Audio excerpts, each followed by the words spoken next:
everybody. Welcome to the Hallmarkies podcast. We are really excited today to be here to talk to another one of our Hallmark writers. We love talking to the writers. It's so much fun to hear about their process. And we're talking with writer Carley Smale today. And thank you so much, Carley, for coming on the podcast. Thank you so much for inviting me. Yeah, we were going to have Carley in the fall come on the podcast, but I had a mouse situation at my house, and it was all kinds of chaos. So I appreciate you coming coming again. Sorry we missed it the first time. That's okay. I mean, when I got an email that you were like, we have to cancel because of some mouse infestation, I was like, this doesn't sound great. No, it wasn't. It was very upsetting. I've only ever had one other mouse in my dwellings, and then we had two in like a matter of a couple of weeks. And it was seriously stressful, and we had the Orkin guy there, and he was taking forever, and so it was a mess. But luckily, cross fingers, knock on wood, I think we solved the situation, so it's all That's good. I'm glad. So, did you have a nice holiday season? I did. It was great. I had about 2 or 3 weeks where I was just with my family. So it was a nice long visit. It was good. How about you? Good. It was very busy for me covering all these Christmas movies. It was very, very busy, but it was really fun. I had a great time, and I still feel like I'm kind of in recovery mode, but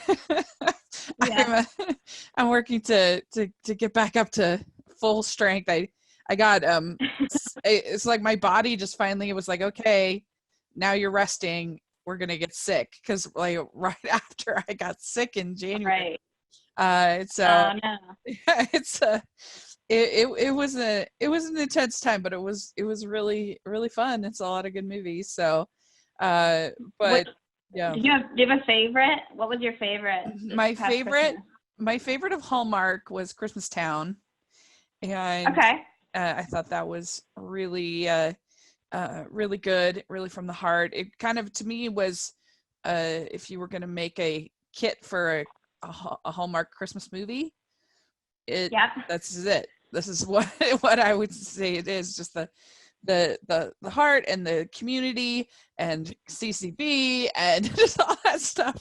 But I also loved Twinkle All the Way with with Sarah Drew. Yeah, Sarah Drew, right? Sarah Drew. I got to meet her on the set of Christmas Pen Pals, and she was so awesome. I'm like such a big fan of hers now. Yeah, I mean, we'll talk about Christmas Pen Pals, how much I love it, but I love her, and she actually, her and the director and Ryan McPartland came on our podcast for an amazing interview. And no way. Yeah, it was incredible, and I loved the movie. It was really, really good. So yeah, there was a lot of fun stuff. I also really liked Christmas movie Christmas. I know the people that made that. That's awesome. That one was really funny. I thought they did a good job. And then on Hallmark, another good one was Two Turtle Doves, with for more like emotional, more heartfelt one. That one was really good. And then I also really liked Check Into Christmas on Hallmark, which was more of like old school, kind of silly, like these feuding families that both own inns, and the children of the families end up falling in love, and it was really cute. Yeah, was that with Rachel Boston? Yeah, and Wes Brown. Okay, yeah.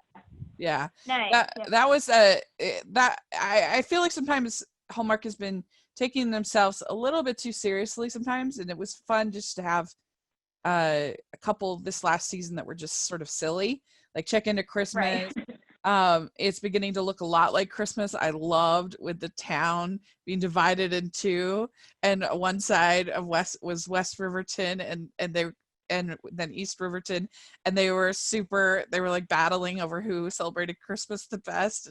That one was very funny to me. I really enjoyed it. Like even the coffee shop was literally divided in half, and there's like a line running through the coffee. That's hilarious. I thought that was great. And then Double Holiday, which was the best of the sort of attempts to do Hanukkah on either channel. I really enjoyed, and so it was a lot of fun. It was a lot of fun. Yeah, that's great. That's anyway, awesome. But what we like to do is we like to start out and ask our guests to introduce yourself and then tell us what inspired you to become a writer. Sure. Well, I am Carley Smale, and I'm a Canadian writer. I've always been very passionate and obsessed with movies ever since I was like 3 years old. And eventually I went to film school, and I wasn't really sure what I was interested in until I took my first screenwriting course. And I was like, oh, this is it. This is what I've like been waiting for, like this sort of feeling of like, this is the thing I should be doing. So I started interning while I was in school at different literary agencies, doing coverage for them, reading scripts. And then I was an intern at a production company who made a lot of Hallmark Christmas movies and various TV movies. And I started writing my own treatments on my own. And at first my boss was kind of like, this isn't your job.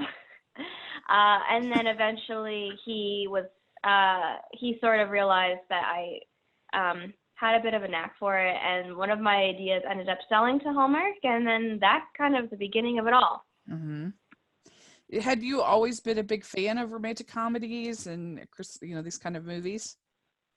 I've always loved romantic comedies, but to tell you the truth, until I started working at the production company, I didn't even really know that like Hallmark Christmas movies were a thing. In Canada, I mean, they're really, really popular now, but like when I was at this company, that was in 2012, and like it wasn't as big back then. So I was like, oh, here's like this American channel that makes Christmas movies. Cool. Yeah. Did you have favorite romantic comedies growing up? Basically, I've just kind of worshipped Nora Ephron. She did, Sleepless in Seattle, When Harry Met Sally. Yeah. I love, like How to Lose a Guy in 10 Days. I watched that one recently, and I was like, this movie holds up. It's such a good movie. What else? My favorite movie of all time is Eternal Sunshine of the Spotless Mind. I wouldn't necessarily say it's a rom-com, but I think it's definitely a love story, and it's a very unique love story. That's so cool. I'm also a huge Nora Ephron fan, so I'm with you there. I love even her bad movies. I still somehow enjoy. I guess out of it because I think she's such a brilliant writer. And Nancy Meyers, like Richard Curtis, like those are kind of the champions of rom-coms that I aspire to be. Yeah, that's so cool. Yeah, so you kind of you worked with the connection that you had with this internship that you had, and it sounds like you took advantage of the opportunities that you got, and that kind of went from there.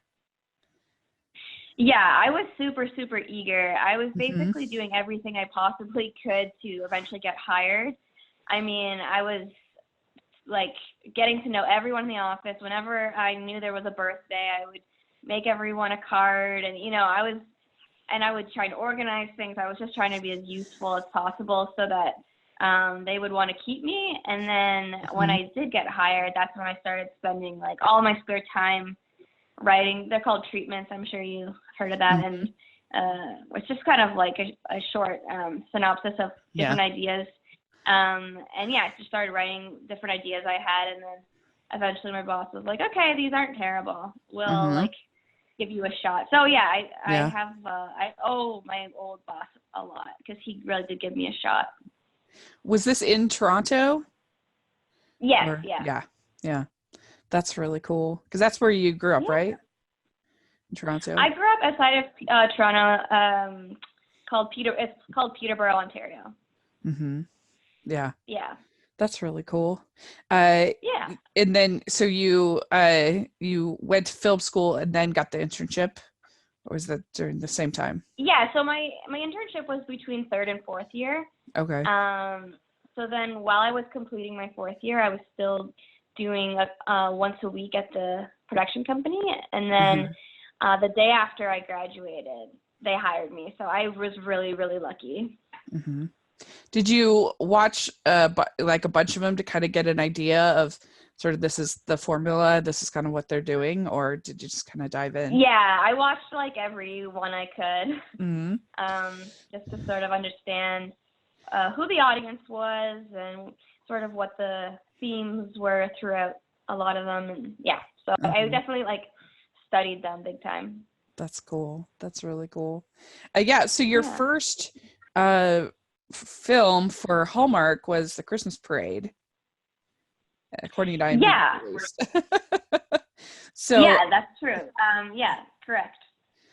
So what was that whole experience like? Well, my boss knew that I was very eager to write a script, and so he ended up selling the idea based on the title. And then he was like, I'm not fully sure what this movie is, but I think it should be a competition for like a float in a Christmas parade. And he was like, there seems to be a love story. He's like, can you go off and try and write this? And I was like, of course, like this is my dream come true. Yeah. So yeah, I spent the next, I think I only had 2 weeks to do it, which is pretty short. Yeah. And for your first. Yeah. Yeah. So it was like a lot of pressure, but yeah, I went off and did it, and then another writer, Robert Vaughn, came on, and he sort of like, made tweaks and stuff because it was my first script. But yeah, so that was my first one that I got a writing credit for, so it was super exciting. Yeah, that must have been. So you got the idea was kind of a collaborative idea with your boss kind of for it. Yeah, if you watch the movie, it says story by Louis Chesler, and because it was his idea, and then I just kind of went off his idea and wrote the script. Because we all loved Snowden for Christmas. It's one of the best in recent memory. It's so good. Oh, thank you. Yes. Yeah, thanks. So what was the process like for writing that film? Well, so I ended up quitting my job in August of 2015, and I moved back in with my parents, and I sort of said to them, I want to spend the next year writing, and if I can't get an agent and sell something, within the year, then I'll figure something out, but I really just want to go for it. So in that year, I wrote Snowden, Christmas, and Christmas Pen Pals. And while at the same time, I was working at a restaurant and at a homeless shelter, and just trying to make money while also writing. And so it's at some point in 2016, I sent these scripts to a bunch of agents, just saying like, is anyone interested in me? And one guy, he was actually my number one choice. He called me and he was like, yeah, I think that this could work. And I've been with him ever since. Well, one thing that's so interesting about Snowden for Christmas is that like it could have been really cringy if you just look at the plot, but the dialogue was so good. And I think it's just a good example of you can take a trope of these two people getting stuck in basically Christmas land that we've seen a lot of times, but because of the really great casting and the great banter between the two leads. I think that it made it so much fun. Yeah, Andrew Walker and Joy Lenz are like so incredible together. They just have such great chemistry, and they made that movie so great. Like I wasn't sure what to expect, and I was like, wow, this is a great little movie. And I think, because of the director Gary Yates, like everyone was just so perfect, and yeah, I think it turned out really well. Did you get to go on set at all for that one? I did, yeah. It was awesome. They filmed in Winnipeg, and I got to meet the cast and crew, and Gary, the director, like really took me under his wing and was kind of showing me, how to be a writer on set. Like he would ask me to switch a scene on the spot, and so it was pretty cool. That's so cool.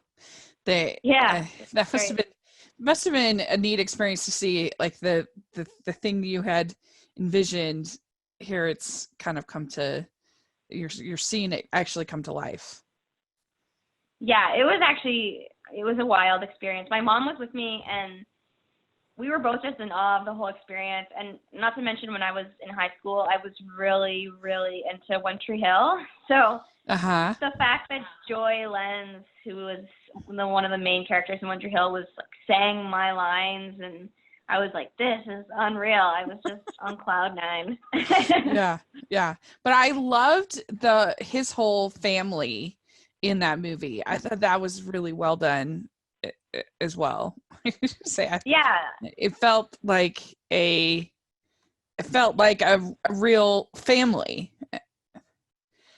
Did you draw off of your family at all with that, or how did you It's funny that you say that, because every single character in that movie is named after someone in my family. So all of the family members are the members of my family, and the main characters, Jenna and Kevin, are named after my brother Kevin and his wife Jenna. So I definitely took my family as inspiration. That's awesome. Yeah, and there's a lot of good, nice humor, and I love the whole ending too. Yeah, they're always nice endings to these movies. What did you think of the music video they did? Oh, interesting question. I loved it. I was excited. Yeah. I was like, obviously they enjoyed making this movie if they're making a music video for it. So yeah, I was excited. It was just, an extra little thing to make people excited about the movie. However, a lot of people got confused because they kept texting me and saying, like, I didn't know your movie was a musical. Right. And it was like, no, it's just like a separate thing. But yeah, I don't know. I thought it was pretty cute. Yeah, it was just like a fun little bonus that they liked making the movie so much that they're like, we're going to make a music video. Yeah, totally. I had nothing to do with that, but it was cool. Yeah, it was really fun. And I mean, we've got to find out that, and I think that Andrew Walker found out that he could sing. We found out, and he found out at the same time, because we have dreamed of a Hallmark musical someday. That's our fantasy. Because it would. Is there not one? No, and it would fit so well. I mean, there's lots of ones that involve music, as far as like there'll be like a country music thing like that, but like a true musical has never been done, and I think it would do so well. And there's so many people in the Hallmark world that are talented, musically talented. You've got Bethany, you have Nikki DeLoach, you have Alicia Witt, you have oh my gosh, my brain. Apparently Andrew Walker. Yeah. Andrew Walker, that's right. I think it would be amazing. And Laura Osnes, that's who I was trying to think of. She's now in the Hallmark family. Patty Murin is in the Hallmark family now. She's done a couple. Yeah. I mean, it would be so fun. You should write it. Do you have any aspirations to write? I mean, it's something that I think about, and I've done NaNoWriMo a bunch of times, but I've never done. Sorry, you did what? Have you ever heard of NaNoWriMo? It's the National Novel Writing Month. Oh, cool. Yeah, it's pretty cool. I haven't done it for a couple of years because I've been so busy with the podcast, but yeah, it's something I've thought about. I love coming up with pitches. It's one of our favorite things to do on the podcast. Is I come up with a pitch. People give me a couple elements, and I will it's really fun for to come up with pitches. But anyway, it's something I've definitely thought about. But you should write the Hallmark musical. I think it's needs to be done. Oh, it would be so fun, and I think it would do so well, and it just makes sense for Christmas. Think so too. Christmas is music, and Christmas go hand in hand. And of course, that's amazing. It would get huge ratings. Yeah, I think maybe it's just a little bit of a daunting task. Maybe that's why it hasn't been done yet. Yeah, well, and it'd probably be the right script, Yeah, you could even make it a Hall of Fame, so you could have a little more budget. It would be great. True. So you thought this out. Yeah, no, I have. That's true. I mean, our big dream idea is to have a Firehouse movie, because we feel like sometimes they don't spend enough time with the men, because obviously they're a female-oriented network. But what way to be super escapist for women to have a Firehouse movie with dueling firehouses, and you have. We thought that it would maybe be best for it to be a Summer Nights movie, but you could have it easily be a Christmas movie, no problem. For sure. and what would be really fun is if you had all of the wrong guys, the actors who typically play the wrong guys in one Firehouse, and then you had the heroes like your Paul Campbell and your Andrew Walker and whatever in the other Firehouse. And you shouldn't be just saying these ideas on your podcast. These are good. You gotta keep these close to your chest. I know. You're probably right. Pitching right now to a writer. It's a dangerous move. I know. Well, hey, if you allow me to come. And if you will get the Firehouse movie made, then or the screenwrite, if you let me come to set, then I will. Then I'll give you my idea. But it sounds like you sort of have the mind of a writer. I think that you should try it sometime. Seriously. Maybe I should. Yeah. But I loved Snowden Christmas. It was just so delightful. It was so cute. It was funny. The witty banter. It almost had a little bit of an inspiration, I thought, of a His Girl Friday kind of dynamic with these. Especially, I loved the whole scene on the plane. I thought was really classic rom-com. Yeah. You know what? Those two, they improvised a little bit. And so they really added to that. I can't take full credit as much as I want to. They improvised a few lines here and there to just make it really funny. And when you say the His Girl Friday thing, that's totally that was just them. And it just came out. Mm-hmm. So it was a nice surprise when I watched awesome. It. That sort of how quick and witty they said the lines. It was awesome. Yeah. Well, so then you said you wrote Christmas Penthouse at the same time. And if you had listened to this podcast, you would know that I loved Christmas Penthouse. It's one of my favorite Christmas movies, TV Christmas movies I've ever seen. I loved it. That year, there were 2 movies on Lifetime that are still yet to be topped as my favorite that I've covered on the podcast. I loved Christmas Perfection, which was a really fun movie that year. And then I loved Christmas Pen Pals. And first of all, I just thought the whole conceit of all of these people writing letters was so romantic and so great. And I think that you should do a second Christmas Pen Pals movie, because this concept has it's unlimited potential. You could have unlimited number of people that are matched up and that are pen pals. And it was I just loved just the concept alone. I loved, and then the execution was brilliant. But Oh, thank you. yeah, so well done. Thank you. And how did you get this whole idea? It was so charming. Honestly, when I sit down to write, I just think like, what is something I'd want to watch? Like, I don't think about what I think will sell. I just think like, what is something I would actually enjoy watching? And like, I've always romanticized the idea about having a pen pal and like falling in love through letters. Like, it's so romantic. And you know, one of my favorite movies is You've Got Mail. And so I just thought, like, what concept would be kind of cool for like a small town to do where everyone has a pen pal? And I don't know, I just kind of like thought it through, and yeah, I ended up just kind of really enjoying what I came up with, and I was like, man, I wish this was real. I would totally sign up. Oh, I would too. I'm not even kidding. I absolutely would. And I loved that whole idea, and I loved Sarah in the movie. She was so I know. great.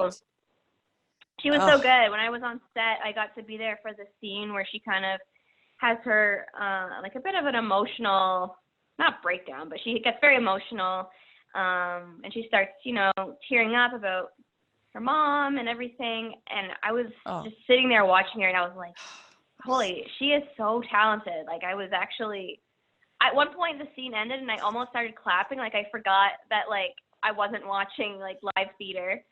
It was it was pretty awesome. Oh my gosh. I would have loved to have been there. I just loved every single mini relationship that you did. I mean, Michael Gross, so great as her dad. Perfect casting. Yeah.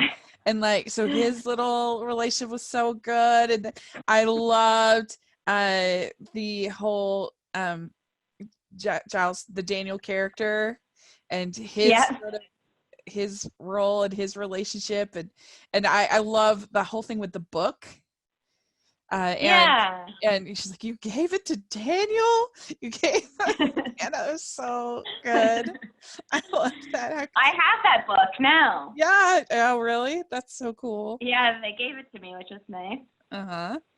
And it was just such a great cast. And Niall Mater has never been more hunky than in that movie. I loved him. It was so good. Because I mean, I've liked him, but he's never been like a favorite. But I don't know, there was just something about, because he's like, in the world of Hallmark, at least he's kind of a little bit more of sort of like a rugged guy, a little bit more, And to see him writing these letters and getting like all emotional was so good. I loved it so much. Oh, this warms my heart. It's so cool that people really like enjoy the things that I write. Like, it's so surreal. So no, thank you. I just, it was just such a rich movie. You have, I mean, I loved Cardi Wong's character. It was a small character. I loved him. I loved just all the little people that were all the smaller characters that were writing letters to each other, and you did have that heart with Sarah Drew's character finally being able to sort of grieve for her mother, and the Michael Gross character being able to kind of move forward because his daughter was able to move forward, and that was so good. And the ending, oh my gosh, it was so good. I loved it. With the letter under the door, and I definitely took inspiration from Nora for that movie. I mean, the thing, because a lot of Hallmark movies try to take inspiration from You've Got Mail and Shop Around the Corner, obviously, but the thing is that they forget that in the case of You've Got Mail, the store actually closed. You know, because there's all these save the store, save the farm, save the whatever. But in the case of You've Got Mail, she actually has to deal with it, and she actually has to grow. There's like real stakes. And here, like, I mean, there's the whole thing with her app and stuff, but that was all sort of secondary to her, like actually growing as a human. And which is what makes the story really, really good. And you you by the fact that these two people kind of connecting, and You've Got Mail, the thing that I think makes it work so much is that you have these two people who have defined themselves by their jobs, and but they meet outside of that definition, and they realize that's who they actually are. They actually aren't their jobs, but they thought they were their jobs. And so it's, I don't know, it's so good. I absolutely love it. And I just thought that kind of same sort of dynamic existed in Christmas Pen Pals, where these two people that had defined themselves by all these other factors, but it was only until they were writing letters outside of all those things that they were their true selves, and then they fell in love. Totally. Good. But I'm telling you, I'll help you. We need to write. It doesn't sound like you need help. No, I do. But it's perfect. You could have it be an ongoing anthology series of people. I never thought about that. I'm so glad we had this podcast, because it is something I've been thinking about for a long time, because it's just so perfect. You have different people in this town that are matched up as pen pals every year. Yeah. Tell different stories. True. That's a good point. Mm-hmm. Yeah. Yes. That's a good point. All right. I'm going to think about that. Doing the Lord's work here. This is very exciting, because I don't know. I just loved that movie, and I think you did such a great job.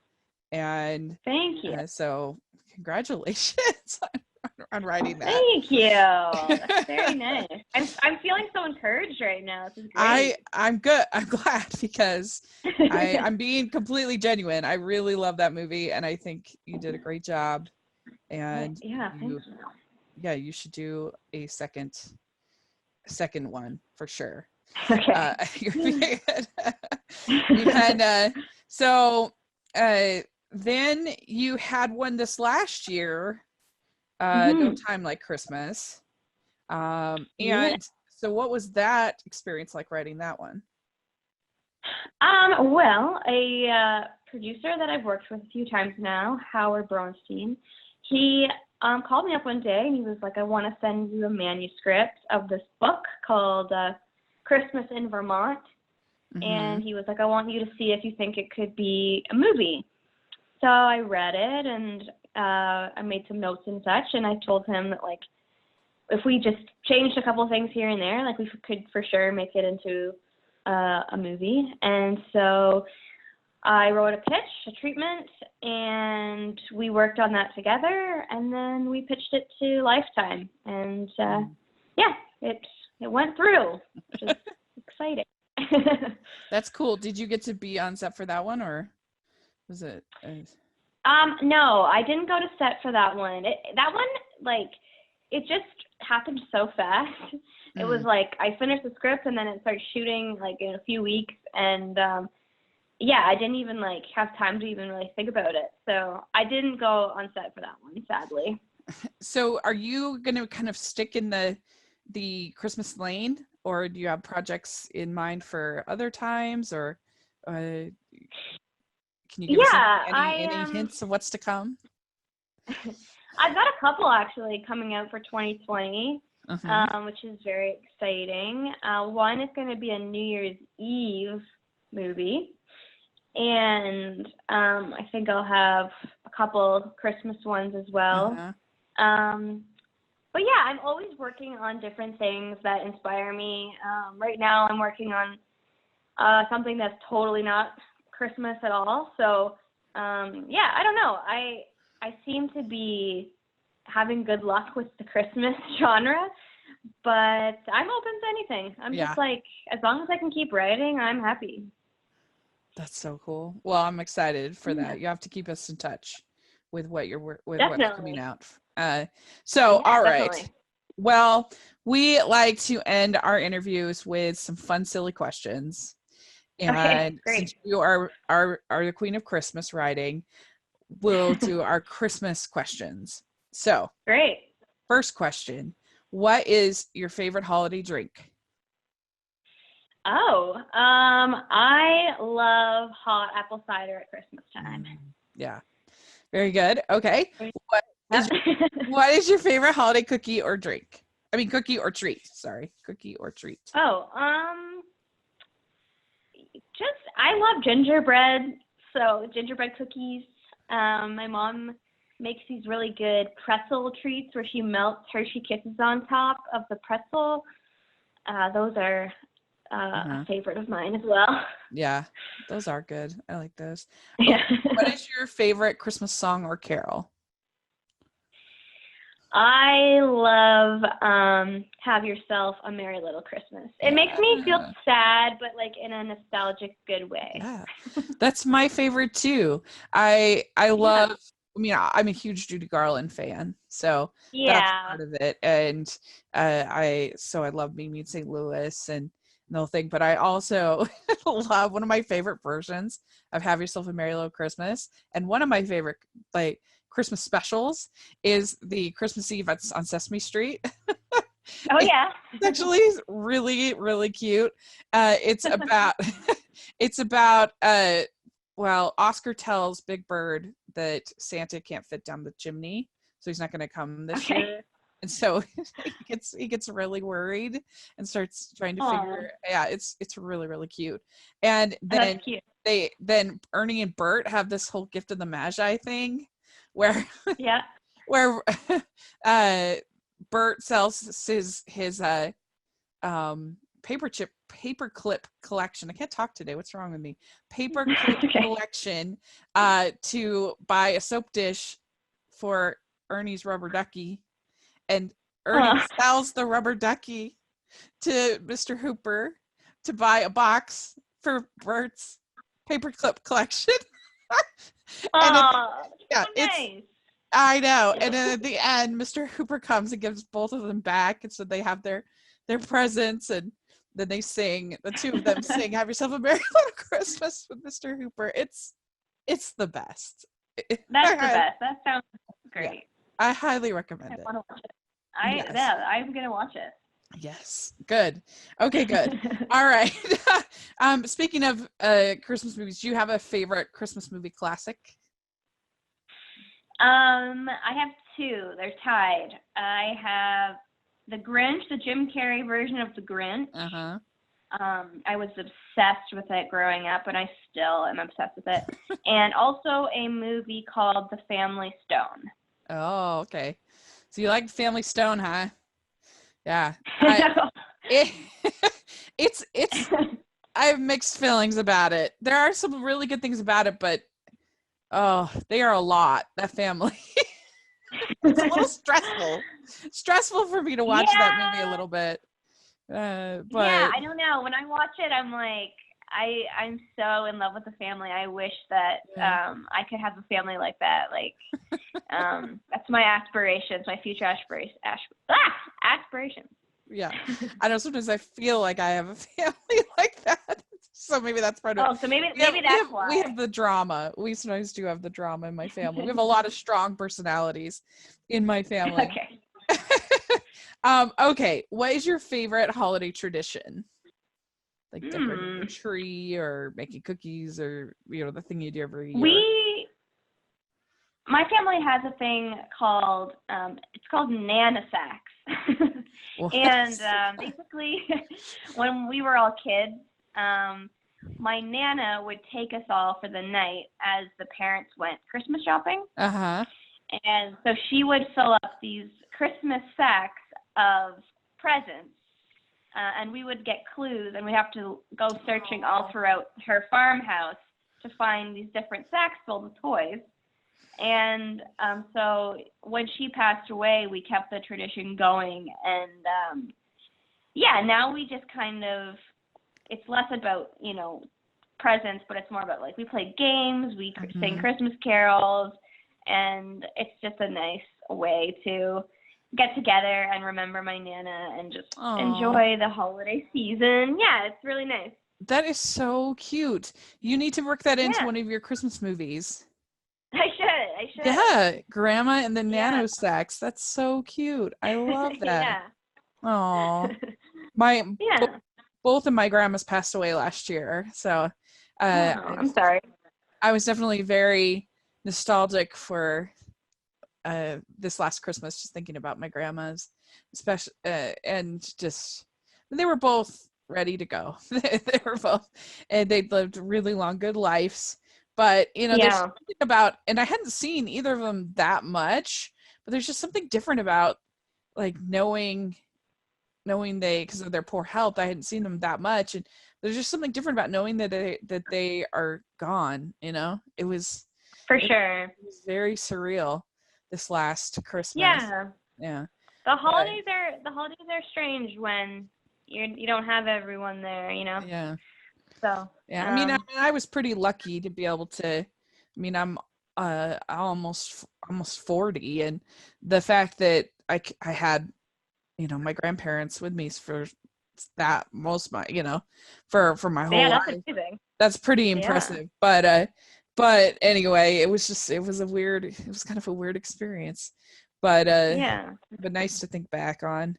I think I was telling him that I think if I do write a movie, it should be about the Christmas movie podcaster who has to fall in love with Christmas again because she watches too many Christmas movies.